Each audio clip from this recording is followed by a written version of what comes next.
Hi everyone, and welcome back to Mama Lou's Kitchen. I'm your host Angie Lou, and today we're going to be making Dakdoritang.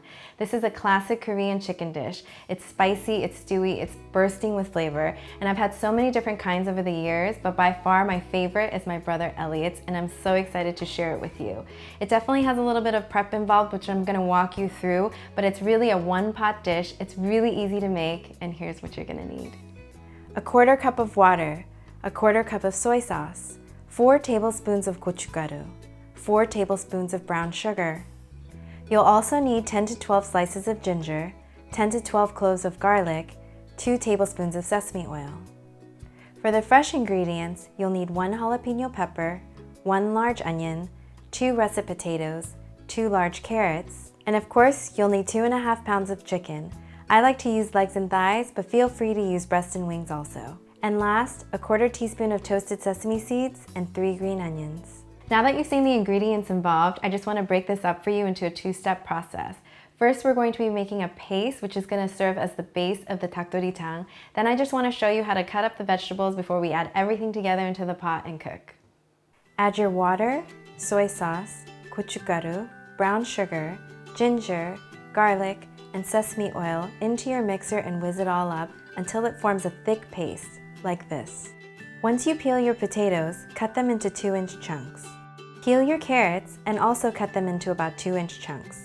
Slice your onion in half and cut the halves into 1-inch pieces. Slice up your jalapeno and then cut your green onions on a diagonal into 2-inch pieces, slicing the heads in half.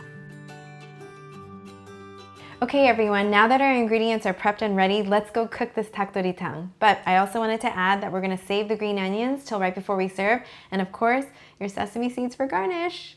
Place a large non-stick pot or wok over high heat, and then add 2 tablespoons of oil, then lightly brown your chicken on all sides for about 2 minutes.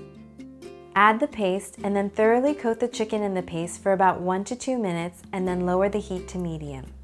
Last, add your vegetables and mix as best as you can. Cover your pot or wok and then set your timer for 1 hour. After the first 15 minutes, check on your dakdoritang and then mix everything around so that everything stays coated evenly.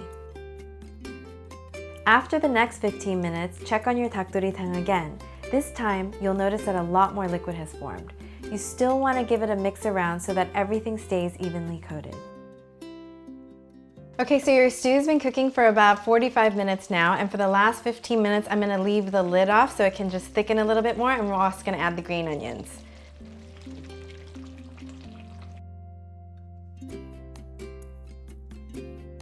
All right, everyone, our dakdoritang is now ready. I was keeping a close eye on this for the last 5 minutes, just giving it some extra stirs so that the bottom wouldn't stick too much, and it's ready to be plated. Wow everyone, this dakdoritang looks and smells so delicious. My mouth is watering right now. I bet you had a couple of doubts though in the beginning when you saw the amount of liquid that was there, because I thought the exact same thing when I watched my brother make it the first time. But you'll see it created this thick, amazing paste and stew. And let's add some sesame seeds for garnish before we try it. Here you go.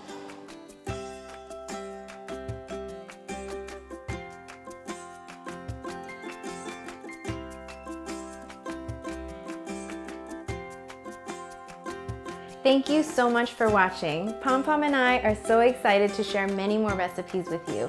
And if you ever have any questions, comments, or special requests, please feel free to reach out. Bye-bye now.